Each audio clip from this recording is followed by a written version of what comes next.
우리 옆으로 앞뒤로 한번 인사하겠습니다. 메리 크리스마스.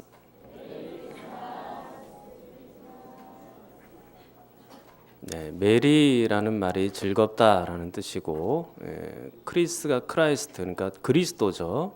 그리고 뒤엔 마스라는 얘기는 미사 또는 예배라는 얘기니까 그리스도께 즐겁게 예배합시다, 그런 뜻이거든요.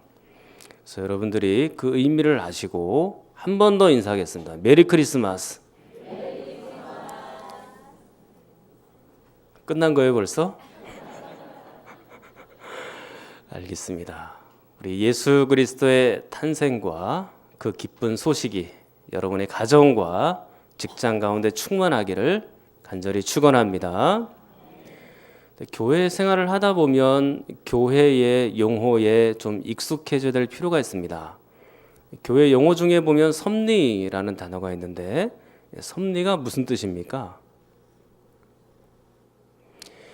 여러 가지로 얘기할 수 있겠습니다만 쉽게 말씀을 드리면 섭리라는 것은 다스림, 통치, 그렇게 말할 수 있을 것 같아요. 그래서 하나님께서 섭리하셨어, 그러면 하나님이 우리를 다스리셨구나, 하나님께서 일하셨구나, 하나님이 인도하셨고 도우셨구나, 그런 의미로 저희들은 이해하면 될 것 같습니다. 근데 하나님께서 다스리는 방법, 섭리하는 방법은 두 가지 방식이 있어요. 첫 번째 방식은 일반적인 방식이죠. 그래서 이것을 통상섭리, 그렇게 표현합니다. 교류적인 용어입니다. 여러분 좀 익숙해지시면 좋을 것 같아요. 무슨 섭리라고요? 통상섭리. 그래서 자연의 법칙과 질서를 하나님께서 마련해 두셨고, 그 자연의 질서와 법칙에 따라서 모든 것들을 운행한다. 그래서 통상섭리인 것이죠. 예를 들면 이런 겁니다. 사람은 사람을 낳아야 되죠. 근데 어느 날 사람이 송아지를 낳았어요. 그럼 그게 말이 되는 겁니까? 안 되죠. 그리고 물고기는 물에서만 살아야 되죠. 물 밖으로 튀어나오면 죽습니다. 새들은 날아가게 되어 있어요. 그러니까 자연의 질서와 법칙을 따라서 움직이죠. 하나님께서 이렇게 일반적인 방식으로 다스리는 것을 통상섭리, 또 일반섭리, 그렇게 표현을 하는 겁니다. 그런데 또 다른 방식이 있는데 그것은 특별한 방식으로 섭리하는 겁니다. 어떻게 다스리시냐? 특별 섭리니까 비상섭리라고도 얘기하고, 또 다른 말로 표현하면 기적이라고도 말하는 겁니다. 자연과 자연의 질서와 법칙을 거슬러 올라가면서 섭리하고 다스릴 때 그것을 비상섭리, 기적이라고 말하는 거죠. 예를 들면 창세기에 보면 아브라함이 나오잖아요. 아브라함이 이삭을 낳았을 때 몇 살이었습니까? 100세였죠. 사라의 나이는 90세였죠. 근데 이 아브라함이나 사라나 아기를 낳을 수 있는 몸이었나요? 둘 다 그렇지 못했어요. 사라는 경수가 이미 끊어졌습니다. 그럼 생산을 못한다는 얘기잖아요. 근데도 불구하고 아기를 낳았죠. 자, 이런 방식을 바로 비상섭리, 기적이라고 얘기하는 것입니다. 자연의 섭리와 또 자연의 질서와 운행을 거슬러서 일하시는 거죠. 이게 통상섭리가 아니고 비상섭리, 기적이라고 말하는 것입니다. 여러분들 중에 혹시 암에 걸렸던 분이 계셨는데 이게 수술도 없이 깔끔하게 나은 그런 경우들이 있어요. 그게 바로 비상섭리입니다. 도무지 우리의 힘과 능력으로는 문제가 해결이 안 되는데 하나님이 해결해 주셨어요. 그 기적이라고 얘기하는 거예요. 그래서 여러분들에게 한번 여쭙겠습니다. 이 땅 위에서 일어난 기적 중에 가장 큰 기적은 여러분들이 생각할 때 무엇입니까? 많은 분들이 성경에 나와 있는 기적을 말하기도 하세요. 예수님께서 부활하셨습니다. 죽은 분이 일어나셨으니까 이게 얼마나 큰 기적이에요. 예수님이 물 위를 걸어가셨습니다. 또 오병이어의 기적, 이런 것도 다 기적이거든요. 그런데 기적 중에 또 하나의 가장 큰 기적 중에 하나는 바로 예수님께서 성육신하셨다라는 것이 가장 큰 기적 중에 하나예요. 우리는 보통 예수님의 부활만 기적이라고 생각하기 쉽지만 예수님의 성육신도 굉장한 기적입니다. 그래서 이 비상섭리 그리고 기적을 우리에게 주신 그 예수 그리스도에 대하여 그 성육신의 특징에 대하여 한번 살펴보기를 원한 겁니다. 왜 기적인가? 그걸 보는 거예요. 자, 첫 번째, 예수님의 성육신의 특징은 예수님이 인간의 몸을 입고 오셨다라는 점입니다. 그게 기적이에요. 인간의 육신을 입고 인간의 몸을 입고 오신 것 자체가 기적이에요. 자, 성경을 한번 볼게요. 18절입니다. 18절 말씀. 예수 그리스도의 나심은 이러하니라 그렇게 되어 있죠. 자, 여기서 나셨다라는 표현이 있고 18절 하반절에 보면 잉태되었다라고 말합니다. 다시 20절 하반절에 보면 잉태되었다라고 표현하고 있죠. 21절에도 아들을 낳으리니 다시 23절에 보라 처녀가 잉태하여 아들을 낳을 것이요. 그리고 25절에도 아들을 낳기까지 동침하지 아니하더니 낳음에 그랬습니다. 지금 여기서 계속해서 강조되고 반복되는 단어가 뭐죠? 낳았다, 잉태되었다. 그 두 가지 단어가 반복되고 있는데 이렇게 반복하여 강조한 이유가 뭘까요? 예수 그리스도께서는 확실히 몸으로 인간의 육신을 입고 오신 분이다. 그것을 우리에게 본문에서 가르쳐주고 있는 단어입니다. 예수님은 삼위일체 하나님 중 제2위 되신 하나님이세요. 그러니까 예수님은 곧 하나님이시다 그 얘기입니다. 근데 그 하나님께서 인간의 몸을 입고 이 땅에 내려오셨다라는 것은 굉장한 기적입니다. 예를 들어서 인간이 강아지의 육신을 입고 올 수 있나요? 불가능한 것이죠. 인간이 쓰레기 위에서 윙윙 날아다니는 초파리의 육신을 입고 올 수 있나요? 불가능한 것입니다. 그런데 예수 그리스도께서는 하나님이세요. 천지를 창조하시고 지으신 분인데 그분이 인간의 육신과 몸을 입고 오셨다는 것 자체는 엄청난 기적이 그 가운데 있었다라는 것이죠. 그렇기 때문에 이 기적을 믿지 못해서 이단들이 많이 생겨났어요. 어떤 이단들은 어떻게 하나님이 인간의 몸을 입고 오시나? 그거는 아니야. 그건 제자들이 그냥 상상 속에서 환상을 본 것뿐이야. 그렇게 말하는 분들이 있었죠. 이단이에요. 어떤 분들은 그래서 하나님이 인간의 몸을 입고 올 수가 있나? 그건 불가능한 거지. 그래서 예수님은 애초부터 하나님이 아니셔서 그렇게 말하는 분도 있어요. 이단입니다. 예수님은 분명히 인간의 육신, 인간의 몸을 입고 이 땅에 내려오셨다는 사실이 오늘 성경에도 본문이 분명하게 뒷받침되어 나타나고 있지 않습니까?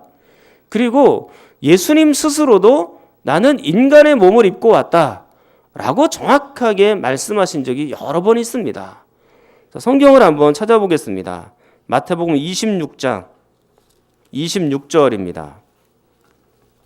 마태복음 26장 26절 같은 마태복음이니까요. 한번 살펴볼게요. 마태복음 26장 26절 마태복음 26장 26절 자, 26장 26절 자, 여러분이 한번 읽어보겠습니다. 시작.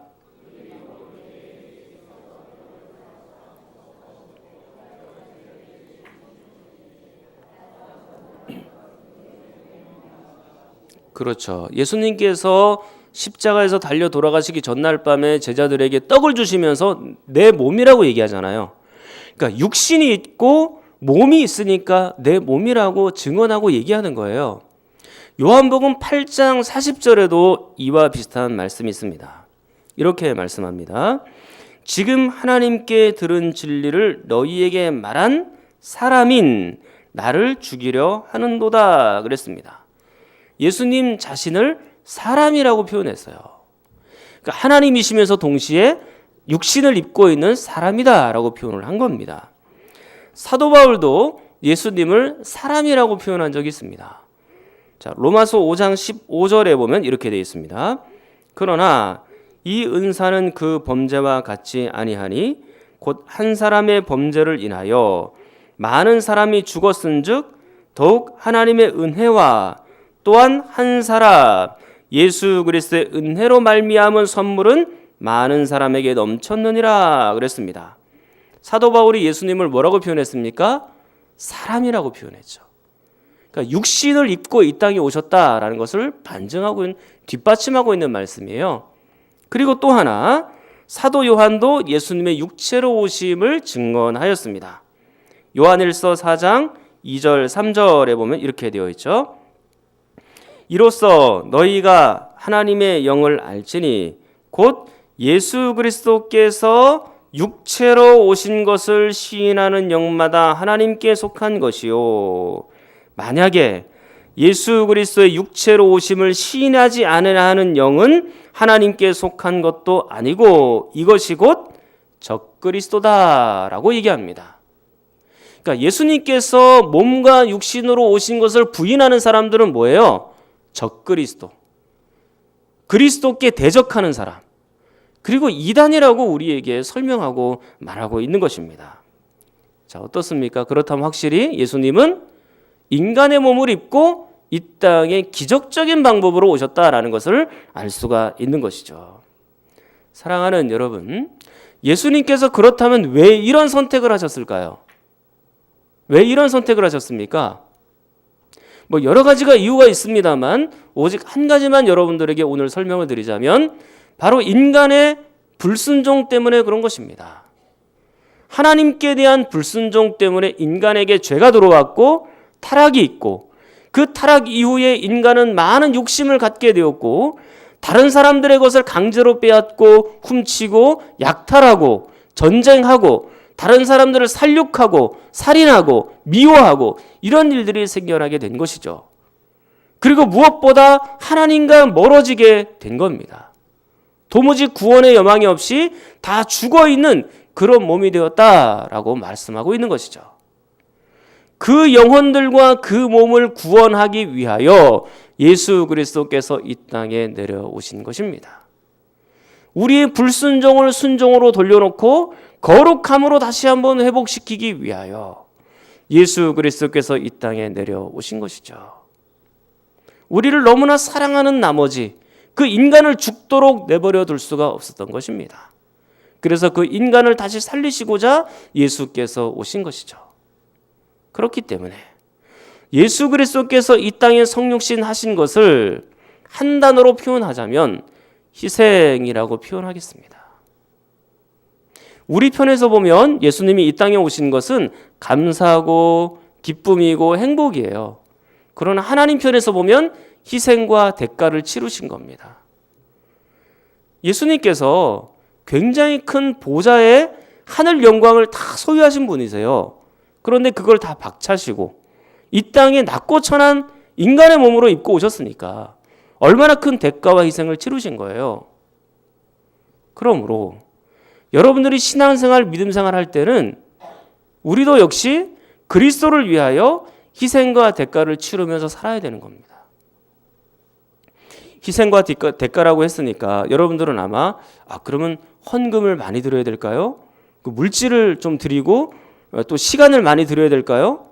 그렇게 여러분들은 생각할 수 있습니다만 그것도 맞기는 맞는 얘기예요. 그러나 근본적으로 우리는 어떤 희생을 치루어 가야 되냐면 예수 그리스도의 제자로서 그리스도와 함께 고난받기를 각오하시라 그겁니다. 고난이라는 희생이 우리에게 존재하고 있어야 되는 겁니다. 우리가 날마다 형통합니다. 또 좋은 일이 일어납니다. 행복한 일이 일어납니다. 이런 것들을 추구하는 것은 인간의 기본적인 욕구죠. 저도 여러분들이 그런 일들이 많이 있기를 바랍니다만 그러나 그리스도와 함께 고난받는 것 역시 우리에게 주어진 당면 과제예요. 예수 그리스도와 함께 고난을 받으라 성경에는 여러 번 우리에게 반복하여 말씀합니다. 로마서 8장 17절 말씀에는 영광을 얻기 위하여 너희들이 고난도 받아야 된다라고 이야기하는 것이죠. 대가를 치르는 거예요. 그리스도를 따르는 희생을 우리가 치루어 가는 것입니다. 근데 얼마나 많은 사람들이 이 고난을 받기 싫어서 예수님 곁을 떠나는지 몰라요. 한번 상식적으로 생각해 보십시오. 예수 그리스도를 따르는 일이 그렇게 쉬운 일이겠냐고요. 예수님을 섬기는 일은, 따르는 일은 결코 그렇게 쉬운 간단한 문제가 아니에요. 우리가 하나님의 말씀대로 바르게 살려고 하면, 그리고 예수님의 말씀대로 정직하게 살려고 하면 사단이 그걸 가만두겠습니까? 계속 위협하고 협박하는 거예요.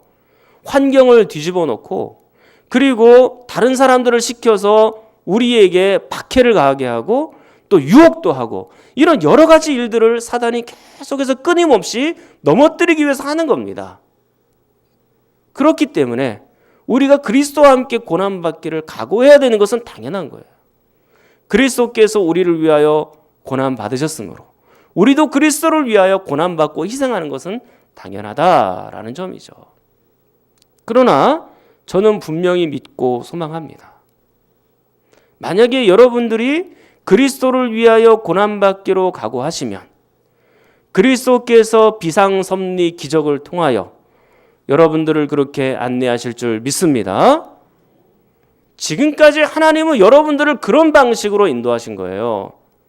여러분들이 지금 여기 앉아있는 것은 기적적인 방식으로 앉아있는 겁니다. 우리의 삶을 되돌아보면 기적이 아닌 것이 하나도 없습니다. 전부 다 하나님의 기적이에요.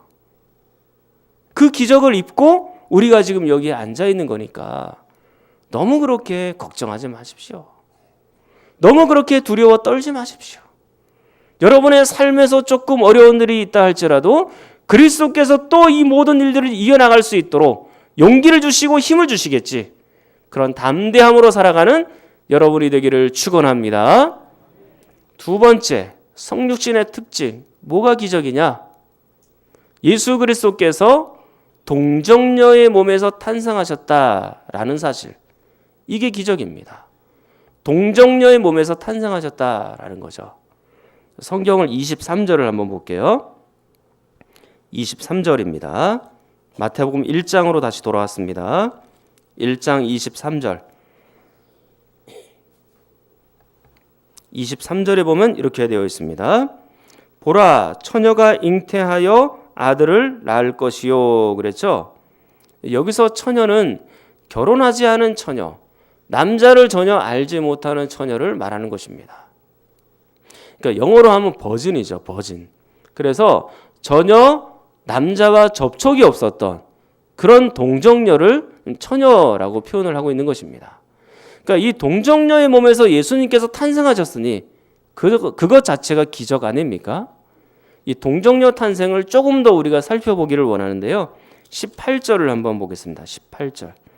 자, 18절 여러분이 한번 읽겠습니다. 시작.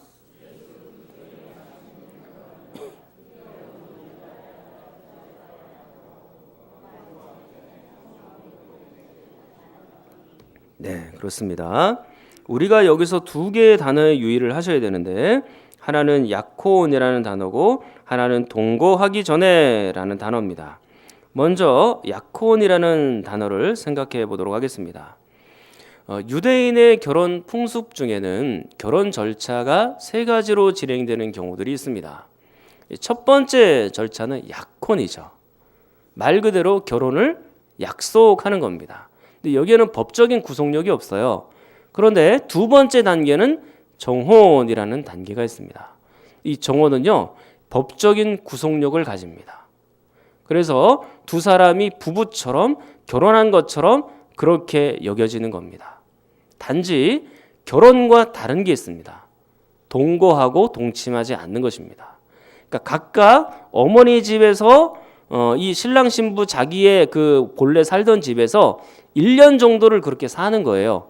법적으로는 부부지만 1년 정도를 따로 그렇게 지내는 겁니다. 근데 예수님께서 바로 이 정혼의 단계에서 예수님이 탄생하셨다라는 점이죠. 이 정원의 단계에서 잉태가 되셨다라는 것입니다. 그래서 지금은 우리가 약혼이라고 지금 번역이 되어 있습니다만 예전에 개역 한글 성경에서는요 정혼이라고 번역을 했어요. 그러니까 정혼이라는 단어가 조금 더 근사치로 가깝다라고 표현할 수 있죠. 그 예수님께서는 요셉과 마리아가 정혼한 단계에서 서로의 동침이 없이 그렇게 탄생하시고 잉태가 되셨다라고 생각을 하시면 될 것 같습니다. 그리고 또 하나의 단어가 18절에 동거하기 전에 그렇게 되어 있죠. 자, 이 예수님께서 요셉과 마리아가 동거하기 전에 잉태가 되었다라고 그렇게 말씀을 했고, 자, 24절, 25절입니다. 24절, 25절 보면 요셉이 잠에서 깨어 일어나 주의 사자의 분부대로 행하여 그의 아내를 데려왔으나, 이제 정혼의 단계를 지나서 세 번째 결혼의 단계로 데리고 온 겁니다. 그런데 지금 어떻게 합니까? 25절을 보겠습니다. 25절 읽겠습니다. 시작.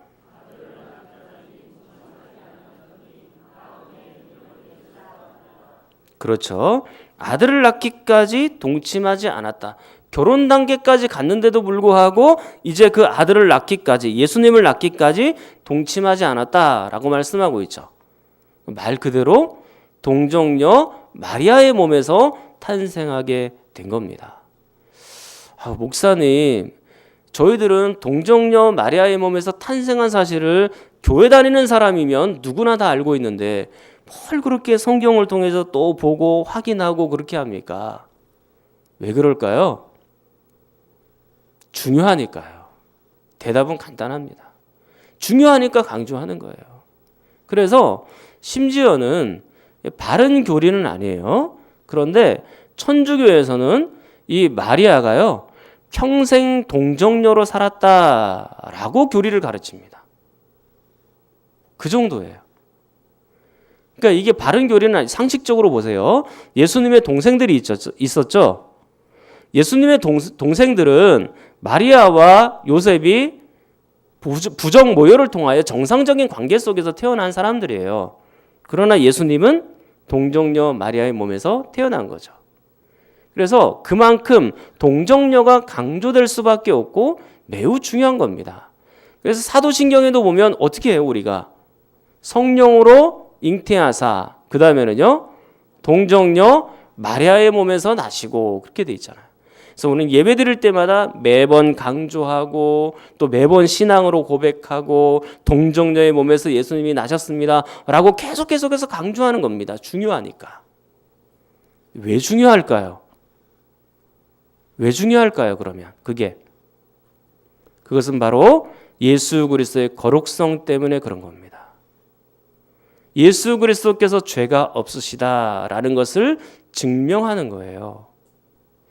히브리서 4장 15절 말씀에 보면 이렇게 되어 있습니다. 우리에게 있는 대제사장은 즉 예수님은 우리의 연약함을 동정하지 못하실 리가 아니요 모든 일에 우리와 똑같이 시험을 받으신 이로되 죄는 없으시니라 그랬습니다.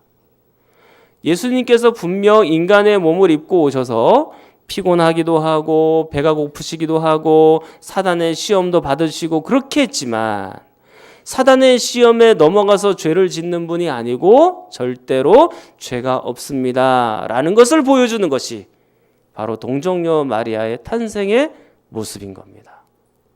만약에 예수님께서 죄가 있다라고 하면 어떤 일들이 일어나게 될까요? 인간을 구원할 수가 없는 거예요. 예수님께서 동정녀의 몸에서 태어나지 않으시고 정상적으로 요셉과 마리아의 몸에서 태어났으면 요셉과 마리아는 원죄가 있는 사람들이잖아요. 아담과 하와 때로부터 지었던 그 죄가 계속해서 지금까지 내려오면서 우리에게도 있고 요셉과 마리아에게도 있단 말이에요. 그럼 정상적인 생육법으로 부정모혈로 예수님이 탄생하게 되었으면 예수님에게는 뭐가 있다는 거예요? 원죄가 있다는 얘기예요. 죄가 있다는 얘기예요. 그러면 죄가 있는 분은 죄가 있는 사람을 구원하지 못해요. 제가 여러분들에게 여러 번 말씀을 드리긴 했습니다만 동시에 물에 빠졌어요, 사람이. 그러면 물에 빠진 사람은 물에 빠진 다른 사람을 구원해낼 수 있습니까? 못 건집니다. 그 물속에서 함께 빠져서 죽는 거예요. 마찬가지로 죄의 바다에 예수님도 같이 빠져 있다면, 예수님이 만약에 동정녀 마리아의 몸에서 태어나지 않고 죄를 가진 몸으로 이 땅에 태어나셨다면 우리를 구원해낼 수가 없는 거예요. 우리가 여전히 죄 가운데 있는 것입니다. 그렇기 때문에 예수님은 죄가 없이 태어나셔야 되죠. 그렇기 때문에 동정녀 마리아의 몸에서 태어나게 된 겁니다. 이 사실이 매우 중요해요. 우리가 예수님의 동정녀 마리아 탄생 소식이 없었다면, 그리고 예수님이 여전히 죄가 있으셨다면 우리는 지금 예배드리는 것이 헛것입니다. 그리고 예수 그리스도를 증거하고 전파하는 것도 모두가 무의로 돌아갑니다. 이만큼 동정녀의 탄생은 매우 중요하다라는 사실입니다. 오늘은 여러분들에게 성육신의 특징 2가지만 말씀드렸습니다. 다음 성탄절 때 좀 더 다른 기적, 비상섭리를 말씀드리도록 하고, 자, 오늘 2가지 배운 거 기억나십니까?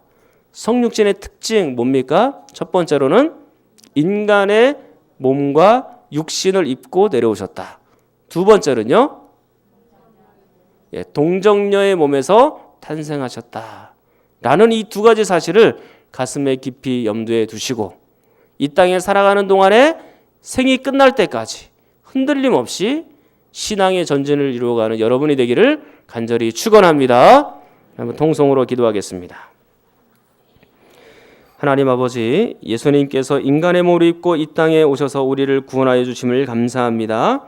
인간의 연약한 몸을 입으신 그 희생과 헌신을 기억하며 우리도 주님을 위하여 고난을 각오하는 인생 되게 하여 주시옵소서. 또한 저희들이 예수님의 동정녀 탄생을 믿습니다. 죄 없으신 예수님이 십자가에 죽으셔서 우리를 구원하셨으니 평생 흔들림 없이 주님만을 위하여 살게 하여 주시옵소서. 우리 성경 장로님과 환우들을 위해서도 함께 기도합니다.